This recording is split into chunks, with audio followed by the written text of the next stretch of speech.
BA part second Sanskrit प्रथम प्रश्न पत्र संस्कृत साहित्य का इतिहास राजशेखर रचित ग्रंथ डॉक्टर मनीषा गोदारा स आचार्य संस्कृत राजकीय पांगड़ महाविद्यालय डीडवाना। राजशेखर कविराज राजशेखर के जीवन वृत्त से हम विशेषतः परिचित हैं। उन्होंने अपनी जीवनी नाटकों की प्रस्तावना में विस्तार के साथ दी है। ये यायावर वंश में उत्पन्न हुए थे। यह वंश कवियों के प्रसव के लिए कल्पतरु था। इसी कुल को अकाल जलद, सुरानंद, तरल, कविराज आदि अनेक कवियों ने अलंकृत किया था। ये महाराष्ट्र चूड़ामणि कविवर अकाल जलद के प्रपौत्र थे तथा दुर्दुख और शीलवती के पुत्र थे। इन्होंने अवंती सुंदरी नामक चौहान वंशी क्षत्रिय लन्ना से विवाह किया था। अवंती सुंदरी बड़ी विदुषी थी, संस्कृत भाषा की ही नहीं बल्कि प्राकृत भाषा की भी। राजशेखर ने काव्य मीमांसा में पाक के विषय में इनके विशिष्ट मत का उल्लेख किया है। पाक के विषय में आचार्य वामन का कथन है कि पदों का विन्यास इतना मंजूर होना चाहिए कि वे अपने स्थान से हटाए ना जा सके। इस पर अवंती सुंदरी का कथन है कि यह तो अशक्ति है, कवि की कमजोरी है कि वह एक पद को हटाकर उसके स्थान पर दूसरे अनुरूप पद का प्रयोग नहीं कर सकता। हेमचंद्र ने देशी नाम माला में अवंती सुंदरी के देशी शब्दकोश का उल्लेख किया है तथा उनके द्वारा कई शब्दों के जो नए अर्थ किए गए हैं उनका भी उल्लेख किया है। प्राकृत कविता की परख और उसमें रुचि होने का प्रबल प्रमाण इस घटना से भी हो सकता है कि इन्हीं के आदेश से कर्पूर मंजरी का प्रथम अभिनय किया गया था। इस प्रकार राजशेखर ने अपने पूर्वजों से कविता की दिव्य प्रतिभा को पैतृक संपत्ति के रूप में प्राप्त किया था।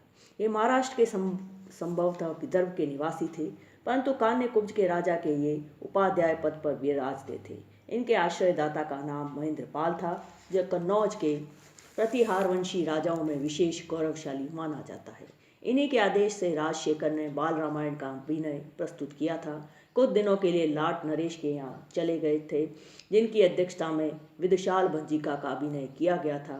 यहाँ से लौट कर ये फिर कान्यकुब्ज आए और महेंद्रपाल के पुत्र महीपाल के सभासद होकर रहे। इन्हीं के आदेश से बाल भारत या प्रचंड पांडव का अभिनय किया गया। इन राजाओं के समकालीन होने से इनका समय नवम का अंत तथा दशम शताब्दी का आरंभ मानना उचित होगा। राजशेखर का पांडित्य काव्य क्षेत्र में बहुत बड़ा चढ़ा था। वे अपने को वाल्मीकि, भर्तृमेंट और भवभूति का अवतार मानते हैं। इससे स्पष्ट है कि राजशेखर ने भवभूति के नाटकों का ही अध्ययन नहीं किया था, अपितु वाल्मीकि रामायण तथा भर्तृमेंट के हयग्रीव वध का भी गाढ़ अनुशीलन किया था। राजशेखर की प्रतिभा महाकाव्य की रचना के लिए जितनी उपयुक्त थी, नाटक निर्माण के लिए वह उतनी अनुरूप नहीं थी। उक्त महाकाव्य रचयिताओं के प्रति समधिक आदर दिखाने का भी यही रहस्य। इन्होंने अपने को कवि राज कहा है। वे भूगोल के बड़े भारी ज्ञाता थे। भारत के प्राचीन भूगोल के अनुपम सामग्री काव्य मीमांसा में भरी पड़ी है। इन्होंने इस विषय पर भुवन कोश नामक ग्रंथ भी बनाया था, जो आजकल उपलब्ध नहीं होता। बाल रामायण का दशम अंक भौगोलिक वर्णन का सर्वथा परिपूर्ण है। ग्रंथ राजशेखर ने स्वयं अपने 6 प्रबंधों का निर्देश किया है। इन प्रबंधों में 5 उपलब्ध हैं तथा प्रकाशित हुए हैं। हर विलास उपलब्ध नहीं है। काव्य मीमांसा का संबंध अलंकार शास्त्र से है। बाल रामायण इसमें 10 विशालकाय अंकों में राम की कथा को भव्य नाटक का रूप दिया गया है। बाल भारत या प्रचंड पांडव महाभारत की कथा का विराट नाटकीय रूप है, परंतु इसके केवल आरंभ के 2 ही अंक उपलब्ध होते हैं। विदुषाल भंजिका ये 4 अंक की सुंदर नाटिका है। कर्पूर मंजरी ये भी 4 जमनिकांतरों में समाप्त नाटिका ही है, परंतु केवल प्राकृत भाषा में निबद्ध होने के कारण ये सटक कहा जाता है। इसमें चंडपाल और कुंतल देश की राजकुमारी कर्पूर मंजरी का विवाह कौर मतावलंबी भैरवानंद की अलौकिक शक्ति से संपन्न दिखलाया गया है। राजशेखर का हरिविलास भगवान शंकर के चरित्र से संबंध महाकाव्य था, जो आज उपलब्ध नहीं होता, परंतु भोजराज ने अपने श्रृंगार प्रकाश में इससे दृष्टांत मुखेन कतिपय पद्यों को उद्धृत किया है। हेमचंद्र ने काव्यानुशासन विवेक में भी इसका एक उद्धरण दिया है। अन्यत्र भी इस ग्रंथ के उद्धरण मिलते हैं, जिससे पता चलता है कि महाकाव्य किसी समय विद्वत गोष्ठी में यह पर्याप्त रूपेण प्रख्यात था। बाल रामायण में रामायण की कथा विस्तार के साथ निबद्ध की गई है।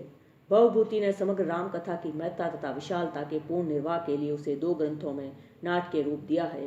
राजशेखर ने पूर्व रामचरित को ही अपना विपुल काय बाल रामायण में प्रस्तुत किया है। बाल रामायण की रचना में राजशेखर ने अपनी काव्य प्रतिभा का प्रदर्शन खूबी किया है। इसके प्रणयन में उन्होंने अपनी समस्त काव्य चातुरी तथा पद विन्यास कौशल को प्रस्तुत करने के निमित्त कोई प्रयत्न नहीं छोड़ रखा है। इसमें 10 अंक है और प्रत्येक अंक काफी लंबे तथा श्लोकों से परिपूर्ण है। प्रथम अंक प्रतिज्ञा पौलस्त्य में रावण जनकपुर में आकर सीता से विवाह करने की प्रतिज्ञा करता है तथा जनक से उसकी कन्या के लिए प्रार्थना करता है। द्वितीय अंक में परशुराम तथा रावण के परस्पर कलह का वर्णन है। रावण ने अपने सेवक मायामय को परशुराम के पास उसके परशु को मांगने के लिए भेजा था। इस प्रस्ताव से परशुराम जी आग बबूला होकर रावण को खरी खोटी सुनाते हैं और दोनों में परस्पर नोकझोंक होती है। तृतीय अंक में राजशेखर ने नवीन नाटकीय योजना प्रस्तुत की है। रावण सीता की अप्राप्ति से नितांत खिन्न है और इसलिए उसके मनोविनोद के निमित्त सीता स्वयंवर गर्भ नाटक का प्रदर्शन किया जा रहा है। इस नाटक में राम के साथ सीता का विवाह शिव धनु के तोड़ने के अनंतर होता है। रावण इस दृश्य को देखकर उद्विग्न हो जाता है, परंतु वह केवल प्रक्षेपक ही है, ये जानकर उसे संतोष होता है और क्रोध नहीं करता। चतुर्थ अंक में राम और परशुराम के पास साथ धनुष तोड़ने के बाद महान वाद विवाद खड़ा हो जाता है। कवि की नई योजना यह है कि इंद्र दशरथ को मातली के साथ आकाश मार्ग से जनकपुरी भेजते हैं, जो स्वयं अपने नेत्रों से राम के हाथ इस पराक्रम तथा परशुराम के पराजय की घटना को देखकर अत्यंत आह्लादित होते हैं। पंचम अंक में कवि को अपने काव्य कौशल को दिखलाने का अच्छा अवसर हाथ लगता है। सीता के वियोग में रावण का उन्माद कवि ने बड़ी प्रौढ़ता से दिखलाया है। जब रावण स्वयं मनोविनोद के लिए 6 ऋतुओं से संपन्न अपने लीलोद्यान में जाता है तथा प्रत्येक ऋतु का सुंदर वर्णन करता है। षष्ठ अंक में राजशेखर ने राम के वनगमन में दशरथ को सर्वथा निर्दोष सिद्ध किया है। रावण के आदेश से शूर्पणखा और माया में अयोध्या जाते हैं और क्रमशः कैकेयी तथा दशरथ का रूप धारण कर लेते हैं और इन्हीं माया कैकेयी और माया दशरथ के उद्योग से राम का निर्वासन संपन्न किया जाता है। इस घटना के द्वारा कार्यान्विति लाने का पर्याप्त उपयोग कवि ने किया है। रत्नशिंड राम के वनवास संबंधी समस्त घटनाओं का क्रमशः वर्णन दशरथ को सुनाता है। वे इन विषम घटनाओं को सुनकर नितांत दुखी होते हैं। सप्तम अंक में समुद्र और राम के बीच कथन उपकथन का वर्णन है। समुद्र के तीर पर राम बैठते हैं, जहाँ रावण के दुर्व्यवहार से तंग होकर विभीषण राम की शरण में आते हैं। समुद्र का बंधन होता है और राम लंका में पहुंच जाते हैं। अष्टम अंक में लंका के युद्ध का विपुल वर्णन है। कंकालक नामक पात्र रावण से युद्ध में उतरने वाले वीरों कुंभकर्ण मेघनाद आदि के अतुल पराक्रम की बातें बताता है। उनके निधन से रावण का मान ध्वस्त हो जाता है। नवम अंक में रावण के वध की कथा है। अंतिम अंक में सीता के अग्निशोधन के बाद रामचंद्र पुष्पक विमान पर चढ़कर अयोध्या लौटते हैं। रास्ते में पड़ने वाले देशों का साहित्यिक परिचय कवि ने बड़ी सुंदर भाषा में दिया है। कालिदास के पद्य का अनुसरण कर राजशेखर ने भारत के नाना प्रांतों की भौगोलिक और सांस्कृतिक विशेषताओं का वर्णन बड़े अच्छे ढंग से इस अंक में किया है, जो राजशेखर की भोग्यता का विस्तारक भाष्य ही है। कर्पूर मंजरी की कथा वस्तु विशेष घटना प्रधान नहीं है। इस षटक का आरंभ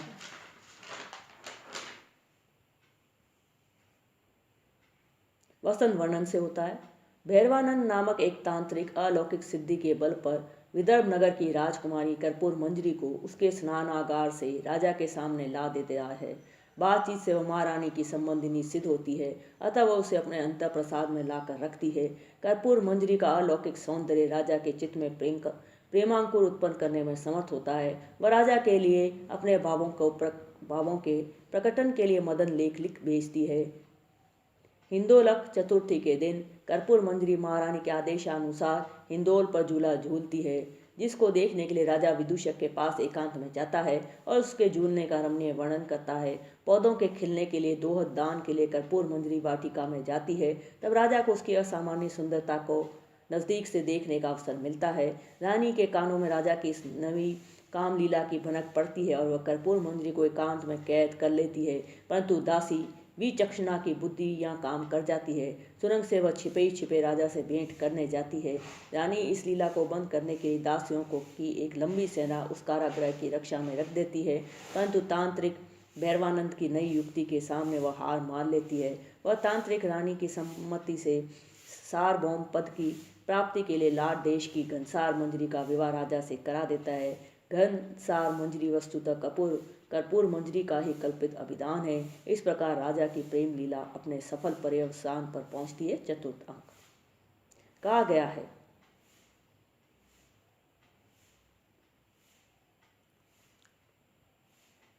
कि कवि की अभिरुचि के कारण राजशेखर की प्रतिभा नाटकीय होने की अपेक्षा प्रबंध काव्य के प्रणयन के लिए विशेष अनुकूल थी।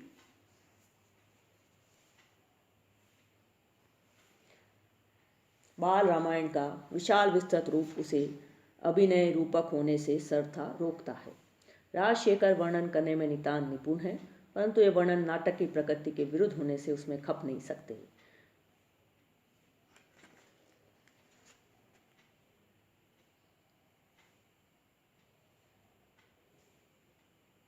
राजशेखर शब्द कवि हैं।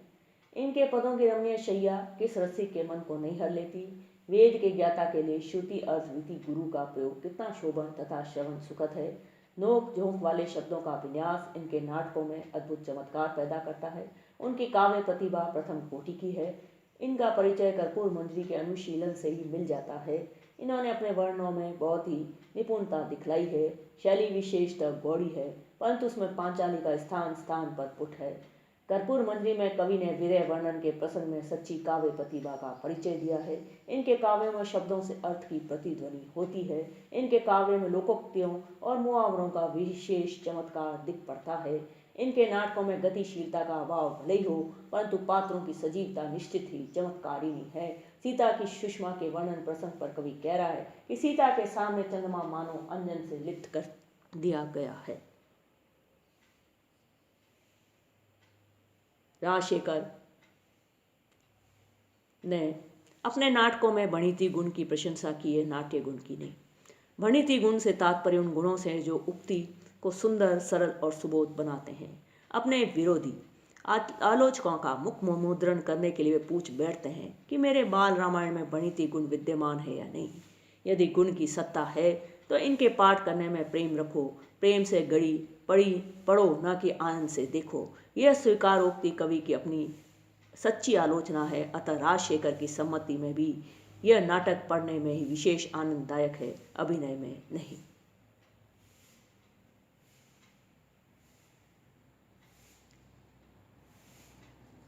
शार्दूल विक्रीडित तो राजशेखर का सिद्ध छंद है। शार्दूल विक्रीडिते प्रख्यातो राजशेखर शिखरीव परम वक्रई सोलेखई उच्च शेखर।